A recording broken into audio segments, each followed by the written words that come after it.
ಸರಳ ಸುಬ್ಬರಾವಲ್ಲಿ ಸರಳವಾಗಿರ್ತಾರೆ ಅಂತಂದ್ರು. ರಿಯಲ್ ಲೈಫಲ್ಲಿ ಸರಳತೆಗೆ ಖಂಡಿತ ಇವರು ಮತ್ತೊಂದು ಹೆಸರು. ಖ್ಯಾತ ನಾಯಕ ನಟನಾದರೂ ಕೂಡ ಪ್ರತಿ ಹೆಜ್ಜೆಯಲ್ಲೂ ಸಿಂಪ್ಲಿಸಿಟಿಯನ್ನೇ ಪ್ರತಿಪಾದಿಸೋರು ಇವರು. ನಮ್ಮ ಕನ್ನಡಕ್ಕೆ ಸಿಕ್ಕಂತಹ ಅತ್ಯುತ್ತಮ ಸಹಜ ನಟ. ದಯವಿಟ್ಟು ಜೋರಾದ ಚಪ್ಪಾಳೆಯೊಂದಿಗೆ ಸ್ವಾಗತಿಸಿ ನಮ್ಮ ನಿಮ್ಮೆಲ್ಲರ ಪ್ರೀತಿಯ Ajay Rao sir on stage please. Ajay Rao sir, heartly welcome ನಿಮಗೆ. ಒಂದು ಸಕ್ಸಸ್ನ ಖುಷಿಯಲ್ಲಿ ನಾವೆಲ್ಲರೂ ಕೂಡ ಇದ್ದೀವಿ. Thank you so much for that. ಇದೀಗ ಸರಳ ಸುಬ್ಬರಾವ್, ನಿಮ್ಮ ಮಾತು.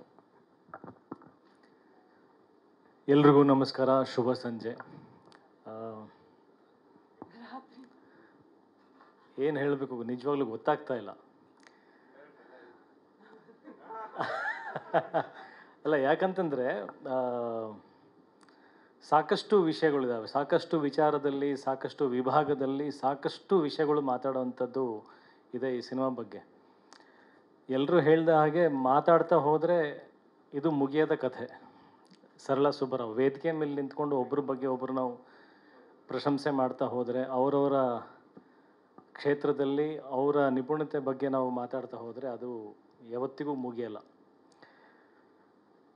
ಆದರೆ ನನ್ನ ವೈಯಕ್ತಿಕ ಬದುಕಿನಲ್ಲಿ, ನನ್ನ ವೃತ್ತಿ ಜೀವನದಲ್ಲಿ ಸರಳ ಸುಬ್ಬರಾವ್ ಅನ್ನೋ ಒಂದು ಸಿನಿಮಾ ನಾನು ಮಾಡಿದ್ದು ನನಗೆ ಒಂದು ದೊಡ್ಡ ಹೆಮ್ಮೆ, ದೊಡ್ಡ ಗೌರವ. ಇದು ಒಂದು ಸುವರ್ಣ ಯುಗ ಅಂತ ಏನಿತ್ತು ನಮ್ಮ ಇಡೀ ಭಾರತ ಚಿತ್ರರಂಗದ್ದು, ಆ ಸುವರ್ಣ ಯುಗಕ್ಕೆ ಒಂದು ಟ್ರಿಬ್ಯೂಟ್ ಸರಳ ಸುಬ್ಬರಾವ್ ಅಂತ ಹೇಳಕ್ಕೆ ಇಷ್ಟಪಡ್ತೀನಿ. ನಾನು ಚಿಕ್ಕವನಿದ್ದಾಗ ಈ fantasy films, Superman, Batman, Spiderman ಇವೆಲ್ಲ ನೋಡಿದಾಗ ಆ ಥರದ್ದೊಂದು ಪಾತ್ರಕ್ಕೆ ಹೋಗಿ ಏನೋ ಮೇಲಿಂದ ಜಿಗಿಯೋದಾಗಲಿ, ಆ ಥರದ್ದೊಂದು ಸ್ಟಂಟ್ಸ್ ಮಾಡೋದಾಗಲಿ, ನನಗೂ ಆ ಥರದ್ದು ಏನೋ ಒಂದು ಸೂಪರ್ ಪವರ್ಸ್ ಬರಬೇಕು ಅನ್ನೋದು ಯೋಚನೆ ಮಾಡಿದ್ದು ಸಹಜ, ಎಲ್ಲರ ಜೀವನದಲ್ಲಿ ಮಾಡಿರ್ತೀವಿ. ಈ ಸಿನಿಮಾದಲ್ಲಿ ನಾನು ಒಂಥರ ಸೂಪರ್ ಹೀರೋ. ಅದು ಹೇಗೆ ಅಂತಂದರೆ, ದಯವಿಟ್ಟು ಅನ್ಯತೆ ಭಾವಿಸಬೇಡಿ, ಬಟ್ ನಾನು ನನ್ನಲ್ಲಿ ಡಾಕ್ಟರ್ ರಾಜನ ಕಂಡಿದ್ದೀನಿ, ಅನಂತ್ನಾಗ್ ಸರ್ನ ಕಂಡಿದ್ದೀನಿ, ಅಂಬರೀಷ್ ಅಣ್ಣನ ಕಂಡಿದ್ದೀನಿ, ವಿಷ್ಣು ಸರ್ನ ಕಂಡಿದ್ದೀನಿ. ಅಂದರೆ ಆ ರೆಟ್ರೋ ಕಾಲಕ್ಕೆ ಹೋದಾಗ, ಆ ಥರ ಬಟ್ಟೆ ಹಾಕ್ಕೊಂಡಾಗ, HD ಬೈಕ್ ಓಡಿಸಿದಾಗ, ಆ ಥರ ಹಾಡುಗಳಲ್ಲಿ ಅಭಿನಯಿಸಿದಾಗ, ಆ ಥರ ಡೈಲಾಗ್ಸ್ಗಳು ಹೇಳಿದಾಗ, ಆ ಕಾಲದಲ್ಲಿ ಬದುಕು ಬಂದವನು, ಆ ಅದೃಷ್ಟ ಎಷ್ಟು ಜನಕ್ಕೆ ಸಿಗತ್ತೆ. ನಾನು ಪ್ರತಿ ಸಲ ಲೋಹಿತ್ ಸರಿಗೆ ಮತ್ತು ಮಂಜು ಸರಿಗೆ ಅದನ್ನೇ ಹೇಳ್ತಾ ಇದ್ದೆ, ಸರ್ ಈ ಥರದ್ದೊಂದು ಅವಕಾಶ ಮತ್ತೆ ನನ್ನ ಜೀವನದಲ್ಲಿ ಸಿಗುತ್ತೋ ಸಿಗಲ್ವೋ ಗೊತ್ತಿಲ್ಲ ನನಗೆ. ಬಹಳ ಅಪರೂಪ ಒಬ್ಬ ಕಲಾವಿದನಿಗೆ ಆ ಯುಗಕ್ಕೆ ಹೋಗಿ ಜೀವಿಸುವಂಥ ಒಂದು ಅವಕಾಶ, ಅದನ್ನು ತೆರೆ ಮೇಲೆ ಶಾಶ್ವತವಾಗಿಟ್ಟು ಎಲ್ಲ ಬರುವಂಥ ಪೀಳಿಗೆ ಅದನ್ನು ನೋಡೋವಂಥ ಒಂದು ಅವಕಾಶ ಅವರಿಗೂ ಸಿಗುತ್ತೆ. ಸೊ ಇಂಥ ಒಂದು ಎಕ್ಸಲೆಂಟ್ ಟ್ರಿಬ್ಯೂಟ್ ಕೊಡುವಂಥ ಅವಕಾಶ, ಈ ಥರ ಪಾತ್ರದಲ್ಲಿ ಜೀವಿಸೋದಕ್ಕೆ ಒಂದು ಅವಕಾಶ, ಅದನ್ನು ಕಲ್ಪಿಸ್ಕೊಟ್ಟಿದ್ದಕ್ಕೆ ನನಗೆ ಮಂಜು ಸರ್ ಮತ್ತು ಲೋಹಿತ್ ಸರ್ ಅವರಿಗೆ ನನ್ನ ತುಂಬ ಹೃದಯದ ಧನ್ಯವಾದಗಳು.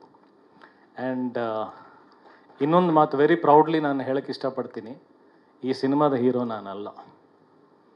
ಈ ಸಿನಿಮಾದ ಹೀರೋ ನಮ್ಮ ನಿರ್ಮಾಪಕರು ಲೋಹಿತ್ ನಂಜುಂಡಯ್ಯ ಅವರು.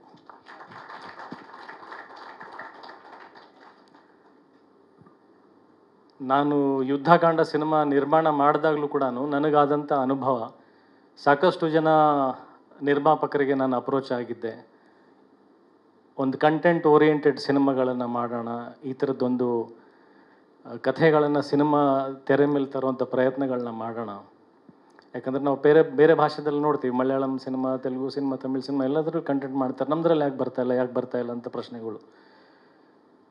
ಆ ಥರ ಪ್ರಶ್ನೆಗಳು ನಾನು ಸ್ವಯಂ ಹಾಕ್ಕೊಂಡು ಯುದ್ಧಕಾಂಡ ಪ್ರಾರಂಭ ಮಾಡೋಕ್ಕೆ ಹೊರಟಿದ್ದು. ಅದೇ ಥರದ್ದು ಒಂದು ಸಾಹಸ ಪ್ಯಾರಲಲ್ಲಿ, ಅದೇ ಜೊತೆಲಿ ಸಮ ಕಾಲದಲ್ಲೇ, ಅಂದರೆ ಸರಳ ಸುಬ್ಬರಾವ್ ಮತ್ತು ಯುದ್ಧಕಾಂಡ ಒಟ್ಟಿಗೆ ನಡೀತಾ ಇತ್ತು. ನನಗೆ ಒಂದು ದುಪ್ಪಟ್ಟು ಬಲ, ಆನೆ ಬಲ ಏನಂತಂದರೆ, ನಂತರನೇ ಆಲೋಚನೆ ಮಾಡೋ ಇನ್ನೊಬ್ಬ ನಿರ್ಮಾಪಕ ಇದ್ದಾನೆ. ಮುಂದೆ ಹೆಂಗೆ ಹಣ ಗಳಿಸ್ತೀನಿ, ಇದು ಪ್ರೇಕ್ಷಕರಿಗೆ ಹೆಂಗೆ ಇಷ್ಟ ಆಗುತ್ತೆ, ಕಮರ್ಷಿಯಲ್ ವ್ಯಾಲ್ಯೂಸ್ ಏನಿದೆ, ಎಷ್ಟು ಆ್ಯಕ್ಷನ್ ಇಟ್ಟಿದ್ದೀನಿ, ಏನೇನು ಆ ಥರದ ಕಮರ್ಷಿಯಲ್ ವ್ಯಾಲ್ಯೂಸ್ ಅಲ್ಲದೆ ಸಿನಿಮಾ ಚೆನ್ನಾಗಿದ್ದರೆ ಮಾತ್ರ ಒಂದು ಸಿನಿಮಾ ಚೆನ್ನಾಗಿದ್ದರೆ ಒಬ್ಬ ಕಲಾವಿದ, ಸಿನಿಮಾ ಚೆನ್ನಾಗಿದ್ದರೆ ಒಬ್ಬ ನಿರ್ದೇಶಕ, ಒಂದು ಸಿನಿಮಾಯಿಂದ ಎಲ್ಲರೂ ಆಗ್ತಾರೋ ಹೊರತು ನಮ್ಮಿಂದ ಯಾವತ್ತೂ ಸಿನಿಮಾ ಆಗಲ್ಲ. ಸಿನಿಮಾನಲ್ಲಿರೋಂಥ ತಾಕತ್ತು ಸಿನಿಮಾಯಿಂದನೇ ನಾವು. ಆ ಮನಸ್ಥಿತಿ ಇಟ್ಕೊಂಡು, ಆ ಥರದ ಆಲೋಚನೆ ಇಟ್ಕೊಂಡು ಸಿನಿಮಾ ಮಾಡಿದವ್ರು ಎಲ್ಲರೂ ಗೆದ್ದಿದ್ದಾರೆ. ಆ್ಯಂಡ್ ಯಾರೋ ಹೇಳಿದರು, ಐ ಥಿಂಕ್ ನೀವು ಹೇಳಿದರೆ ಯುದ್ಧಕಾಂಡಕ್ಕಿಂತ ಜಾಸ್ತಿ ಗೆಲ್ಲಬೇಕು ಅಂತ 10 ಪಟ್ಟು ಚೆನ್ನಾಗಾಗಬೇಕು ಲೋಹಿತ್ ಸರಿಗೆ.